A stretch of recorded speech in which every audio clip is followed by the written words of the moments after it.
Welcome to T-SAT Indian జాగ్రఫీలో భాగంగా భారతదేశం జనాభా గురించి ప్రస్తుతం చర్చించడం జరుగుతుంది. మన దేశంలో ప్రతి 10 సంవత్సరంలోకి ఒకసారి 20 కోట్ల జనాభా పెరుగుతుంది. అంటే ప్రతి 10 సంవత్సరంలోకి ఒకసారి బ్రెజిల్ దేశంలో ఉన్నంత జనాభా భారతదేశంలో కొత్తగా రావడం జరుగుతుంది. మన దేశంలో ప్రతి ఒక్క సంవత్సరం ఆస్ట్రేలియాలో ఉన్నంత జనాభా భారతదేశంలో కొత్తగా రావడం జరుగుతుంది. అంటే ఎవ్రీ 10 years బ్రెజిల్లో ఉన్న జనాభా మన దగ్గర తయారవుతుంది. ఎవ్రీ 1 yearకు ఆస్ట్రేలియాలో ఉన్న జనాభా భారతదేశంలో కొత్తగా రావడం జరుగుతుంది. భారతదేశం మొత్తం జనాభాలో పురుషుల జనాభా శాతం 51.47%, స్త్రీల జనాభా శాతం 48.53%. గ్రామీణ జనాభా దేశంలో గ్రామీణ జనాభా 68.85%, పట్టణ జనాభా 31.14%. ఏ దేశంలోనైనా గ్రామాల అభివృద్ధి చెందడం జరుగుతుందో ఆ దేశం కూడా అభివృద్ధి చెందడం జరుగుతుంది. గ్రామాలలో అనేక సౌకర్యాలు కల్పించినట్లయితే, పరిశ్రమలను స్థాపించినట్లయితే గ్రామాల అభివృద్ధి చెంది పట్టణాలపైన ఒత్తిడి అనేది తగ్గడం జరుగుతుంది. పట్టణాలలో ఒత్తిడి పెరగడం వల్ల, విపరీతమైన జనాభా పెరగడం వల్ల రవాణా సౌకర్యాల్లో, నివాస సౌకర్యాల్లో, తాగునీటి అందించడంలో, డ్రైనేజ్ సౌకర్యాలు లేకపోవడం వల్ల అనేక అభివృద్ధి కార్యక్రమాలు నిలిచిపోవడంతో పాటు ప్రజలకు సౌకర్యాల కల్పన పైన ప్రభుత్వానికి ఎక్కువ పెట్టుబడి అవసరం కావడం జరుగుతుంది. కాబట్టి గ్రామాలను అభివృద్ధి చేసినట్లయితే గ్రామీణ ప్రాంతాల్లో జనాభాకు ఉపాధి అవకాశాలు లభించడం జరుగుతుంది. పట్టణ ప్రాంతాలపైన ఎక్కువగా ఆధారపడకుండా ఉండడం జరుగుతుంది. గ్రామాల దగ్గరలో విద్యా సౌకర్యాలు, వైద్య సౌకర్యాలు మరియు అనేక అభివృద్ధి కార్యక్రమాలకు సంబంధించిన సేవా సౌకర్యాల కల్పన జరిగినట్లయితే పట్టణ ప్రాంతాలపైన ఎక్కువగా ఆధారపడరు. యుఎన్ఓ అంచనాల ప్రకారం 2030 నాటికి భారతదేశ జనాభా చైనాను మించిపోతుంది. అంటే ఆల్రెడీ చైనా జనాభాను భారతదేశం దాటింది. ప్రపంచ జనాభాలో భారత్ మొదటి స్థానంలో కలదు. మన దేశంలో ఉత్తరప్రదేశ్, మహారాష్ట్ర జనాభాను కలిపితే అమెరికా జనాభా కంటే ఎక్కువ అవుతుంది. అమెరికాలో ప్రస్తుత జనాభా సుమారు 35 కోట్లు మాత్రమే. మరి ఉత్తరప్రదేశ్, మహారాష్ట్ర జనాభాలను కలిపితే అమెరికా కంటే ఎక్కువ కావడం జరుగుతుంది. ఇక అతి తక్కువ జనాభా గల దేశం వాటికన్ సిటీ, సుమారు 1000 మంది మాత్రమే ఉంటుండ్రు. వాటికన్ సిటీలో అంత తక్కువ ఎందుకు ఉంటుందంటే, వాటికన్ సిటీ ఇటలీలో ఉంటుంది. రోమ్ నగరంలో వాటికన్ సిటీ పోప్ అధికార నివాస గృహం. దానికి ప్రపంచవ్యాప్తంగా ఒక దేశం హోదా ఇవ్వడం జరిగింది. ఈ 1000 మంది అనేది అందులో పనిచేసే వాళ్ళు, ఉద్యోగస్తులు మాత్రమే.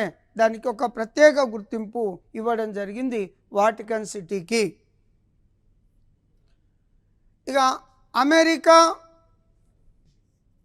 Indonesia, Brazil, Pakistan, Bangladesh, Japan ఈ 6 దేశాల జనాభా కలిపితే భారతదేశ జనాభాతో సమానం.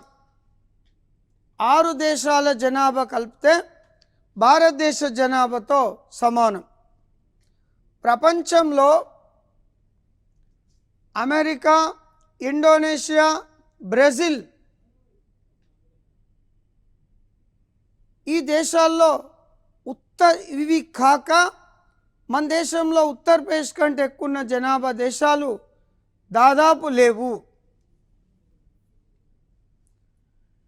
జనాభా వృద్ధి రేటు ఎక్కువ గల దేశం నైజీరియా 26.8%. జనాభా వృద్ధి రేటు తక్కువ గల దేశం రష్యా -4.29%. నైజీరియా అనేది ఆఫ్రికా ఖండంలో ఉన్న ఒక దేశం, రష్యా యూరోప్ ఖండంలో ఉన్న దేశం. నైజీరియా ఉష్ణమండలంలో ఉంటుంది, రష్యా సమశీతోష్ణ మండలంలో ఉంటుంది. రష్యాలో జనాభా నివసించడానికి అనుకూలమైన ప్రాంతం తక్కువగా ఉంటుంది, మంచుతో కూడిన ప్రాంతం ఎక్కువగా ఉంటుంది.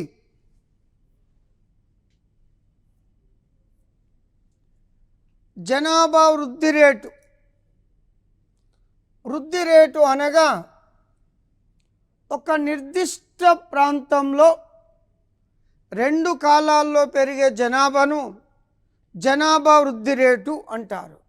2 కాలాల్లో అంటే మన దగ్గర 2001 నుంచి 2011 అంటే గత 10 సంవత్సరాల్లో పెరిగిన జనాభాను వృద్ధి రేటుగా చెప్పడం జరుగుతుంది. దేశంలో దశాబ్దపు వృద్ధి రేటు అంటే 10 సంవత్సరాల్లో పెరిగిన జనాభా 21.54%. వార్షిక వృద్ధి రేటు 1 సంవత్సరంలో పెరిగిన జనాభాను వార్షిక వృద్ధి రేటు అని పిలవడం జరుగుతుంది. వృద్ధి రేటు ఎక్కువ గల రాష్ట్రాలు మేఘాలయ 27.9%. వృద్ధి రేటు తక్కువ గల రాష్ట్రం నాగాలాండ్ -0.6%. పిల్లల్లో లింగ నిష్పత్తి అంటే 0 నుంచి 6 సంవత్సరాల లోపు బాలబాలికలను పిల్లలుగా వ్యవహరించడం జరుగుతుంది.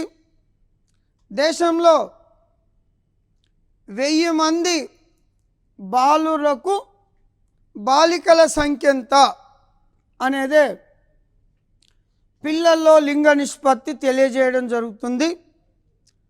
దేశంలో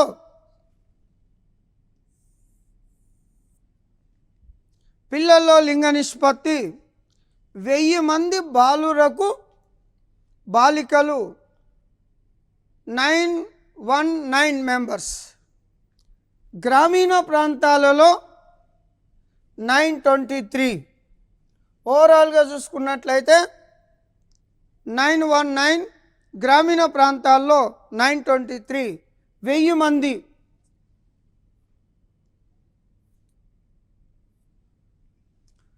పట్టణ ప్రాంతాలలో అయితే 905,000. గ్రామీణ ప్రాంతాల్లో బాలికల నిష్పత్తి ఎక్కువగా ఉంటుంది, పట్టణ ప్రాంతాల్లో బాలికల నిష్పత్తి తక్కువగా ఉంటుంది. పిల్లల నిష్పత్తి ఎక్కువ గల రాష్ట్రం అరుణాచల్ ప్రదేశ్ 972. అంటే 1000 మందికి 972 మంది అరుణాచల్ ప్రదేశ్లో కలరు. పిల్లల నిష్పత్తి తక్కువ గల రాష్ట్రం హర్యానా 834:1000. హర్యానా, రాజస్థాన్ రాష్ట్రాల్లో ఒకప్పుడు రాజపుత్రుల పరిపాలన ఉండేది. రాజపుత్రుల కాలంలో పెద్ద మొత్తంలో యుద్ధాలు జరిగినప్పుడు స్త్రీలపైన అనేక అఘాత్యాలు జరిగేవి. అప్పటి నుంచి ఈ 2 రాష్ట్రాలలో బాలికల నిష్పత్తి అనేది తక్కువగా ఉంటుంది, ప్రస్తుతం కూడా తక్కువనే ఉంది. ఆంధ్రప్రదేశ్లో పిల్లల్లో లింగ నిష్పత్తి 944,000. తెలంగాణలో పిల్లల లింగ నిష్పత్తి 932,000. పిల్లల లింగ నిష్పత్తి ఎక్కువ గల కేంద్రపాలిత ప్రాంతం అండమాన్ నికోబార్ దీవులు 968. తక్కువ గల కేంద్రపాలిత ప్రాంతం ఢిల్లీ 871. అక్షరాస్యత లిటరసీ రేట్. అక్షరాస్యత అంటే దేశంలో 7 సంవత్సరాల కంటే ఎక్కువ వయసుండి ఏదైనా ఒక భాష రాయడం చదవడం వస్తే అటువంటి వ్యక్తిని అక్షరాస్యుడిగా పరిగణించడం జరుగుతుంది. అక్షరాస్యుడిగా పరిగణించడం జరుగుతుంది. దేశంలో అక్షరాస్యత శాతం 72.98%.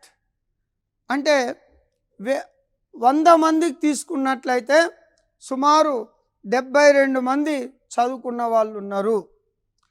పురుషుల్లో అక్షరాస్యత 80.9%. పురుషుల్లో అక్షరాస్యత. స్త్రీలలో అక్షరాస్యత 64.63%.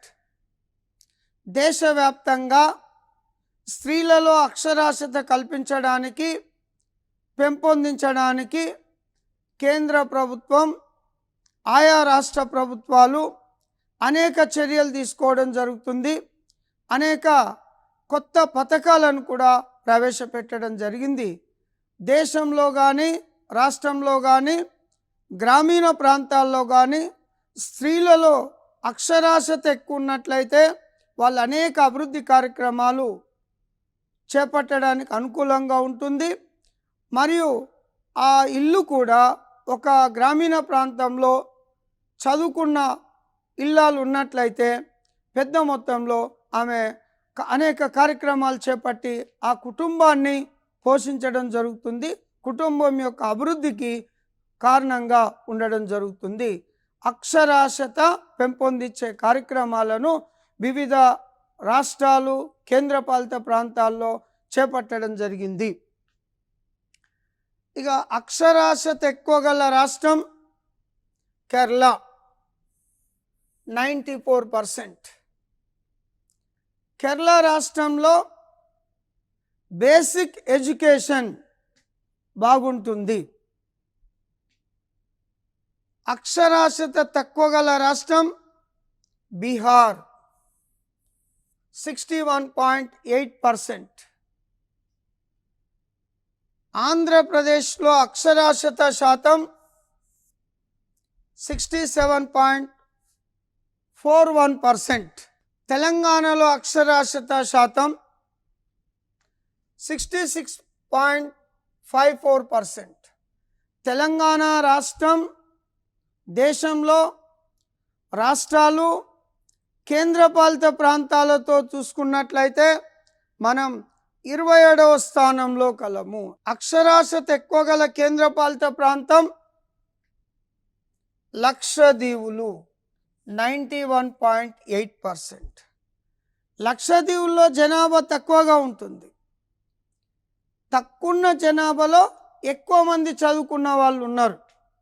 కాబట్టి లక్షద్వీపుల్లో అక్షరాస్యత అనేది ఎక్కువ శాతంగా ఉంటుంది. అక్షరాస్యత తక్కువ గల కేంద్రపాలిత ప్రాంతం దాద్రా నగర్ హవేలీ 76.2%. గ్రామీణ పట్టణ జనాభా దేశంలో టౌన్ అంటే లక్షలోపు జనాభా అంటే టౌన్ అంటాం. గత ఎగ్జామ్లో ఒక టౌన్ సిటీగా మారాలంటే ఎంత జనాభా ఉండాలని అడగడం జరిగింది.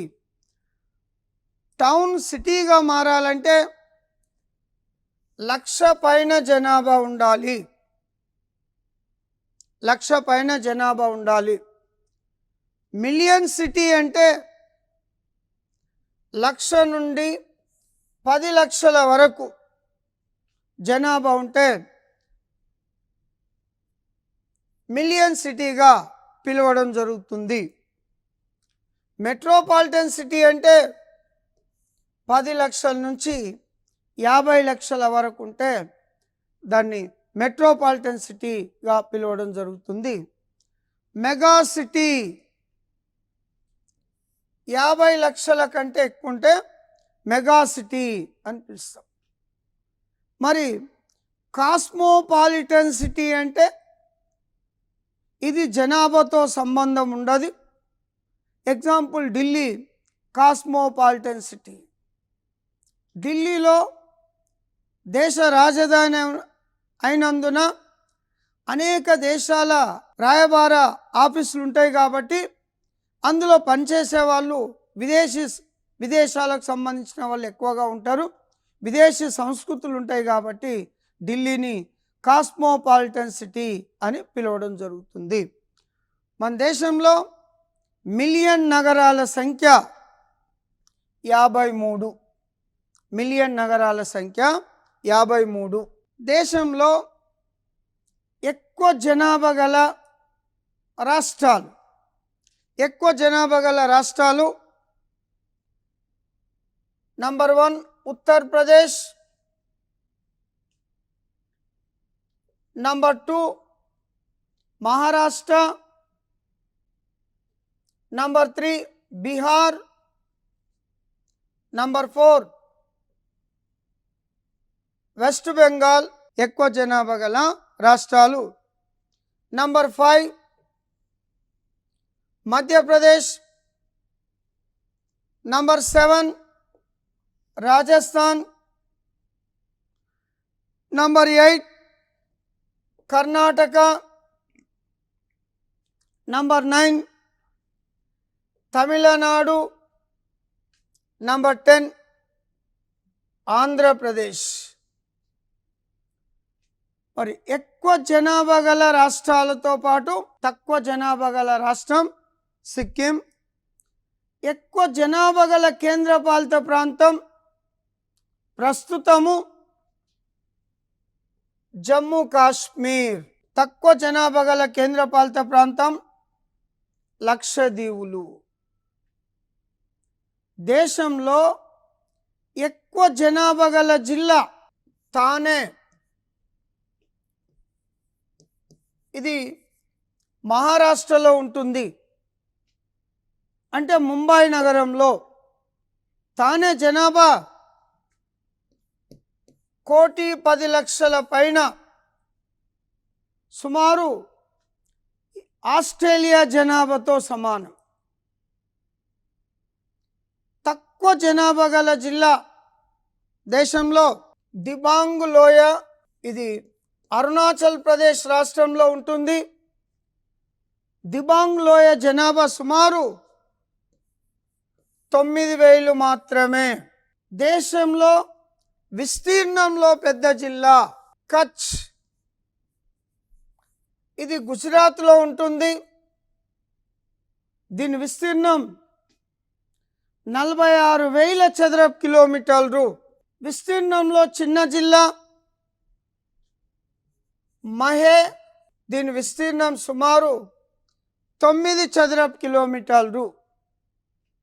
మహే అనేది పాండిచ్చేరి అనే కేంద్రపాలిత ప్రాంతంలో ఒక జిల్లా, కానీ ఇది కేరళ తీరంలో ఉంటుంది. పాండిచ్చేరి అనేది భారతదేశానికి స్వాతంత్రం వచ్చినప్పుడు భారత భూభాగంలో ఉన్న మన ఆధీనంలో లేదు. దీన్ని ఫ్రెంచ్ వారి ఆధీనంలో ఉండేది. 1954లో ఫ్రెంచ్ వారి ఆధీనంలో ఉన్న పాండిచ్చేరిని భారతదేశానికి అప్పగించడం జరిగింది. మరి పాండిచ్చేరి లేదా పుదుచ్చేరిలో 4 భాగాలు ఉంటాయి. అందులో ఒకటి మహే. ఇది కేరళ తీరంలో ఉంటుంది. నెక్స్ట్ కరైకల్. ఇది తమిళనాడు తీరంలో ఉంటుంది. పాండిచ్చేరి ఇది కూడా తమిళనాడు తీరంలో ఉంటుంది. యానాం ఆంధ్రప్రదేశ్ తీరంలో ఉంటుంది. కాకినాడ సమీపంలో. సో ఎక్కువ జనాభా గల జిల్లా కచ్, తక్కువ జనాభా గల జిల్లా దిబాంగ్ లోయ. విస్తీర్ణంలో పెద్ద జిల్లా కచ్, విస్తీర్ణంలో చిన్న జిల్లా మహే.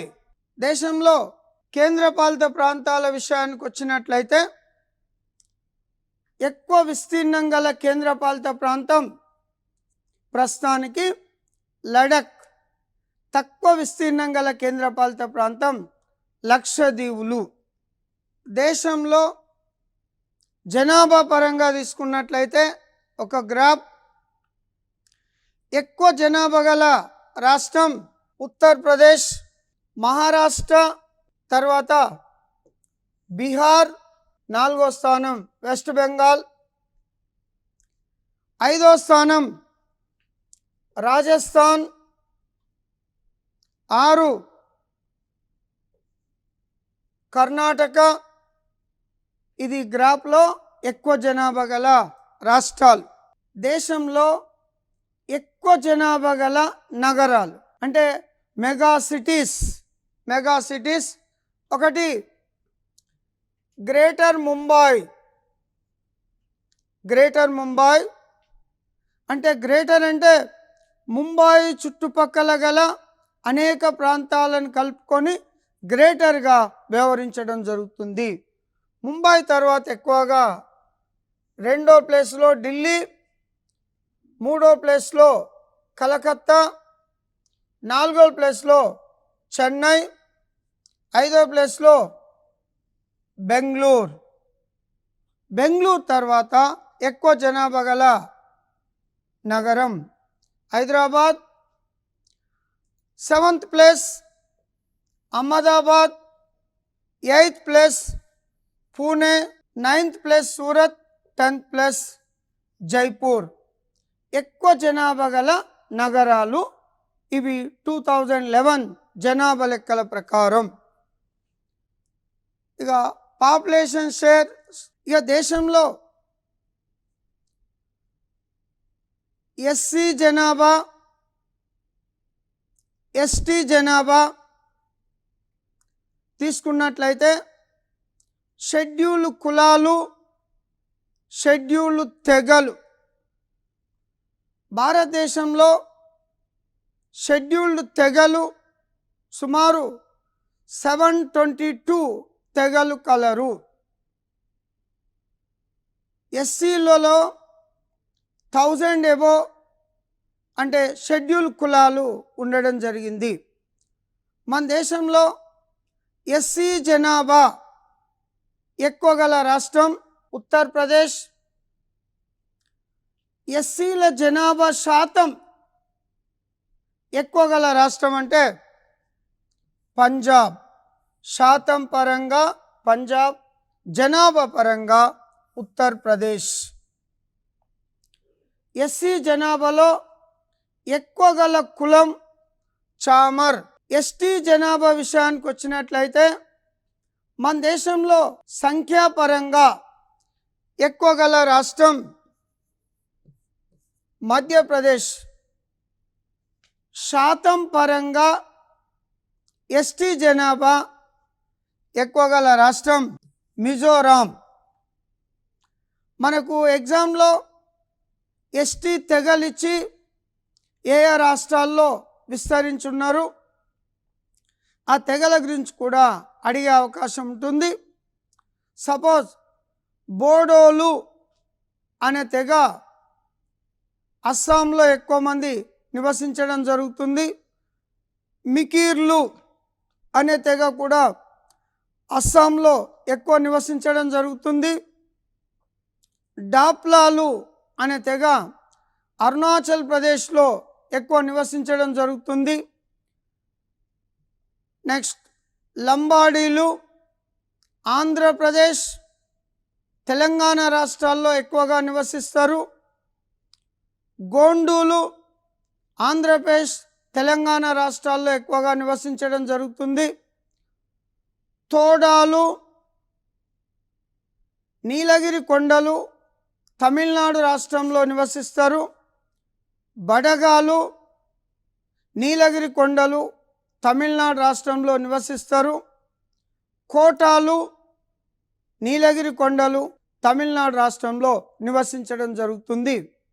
మరియు వీరితో పాటు బిల్లులు అనే తెగ మధ్యప్రదేశ్ ఛత్తీస్గఢ్ రాష్ట్రంలో నివసించడం జరుగుతుంది. వీళ్ళతో పాటు ఈ అండమాన్ నికోబార్ దీవుల్లో లిటిల్ అండమాన్స్, షాంపేన్స్ మొదలైన తెగలు అండమాన్ నికోబార్ దీవుల్లో నివసించడం జరుగుతుంది. సో భారతదేశ జనాభాకు సంబంధించిన పూర్తి వివరాలు ఎగ్జామినేషన్ పాయింట్ ఆఫ్లో ఇక్కడ చర్చించడం జరిగింది. సో ఇంతవరకు భారతదేశం జాగ్రఫీ, భారతదేశ భౌగోళిక శాస్త్రంలోని అంశాల గురించి పూర్తిగా చర్చించడం జరిగింది. Right, thank you.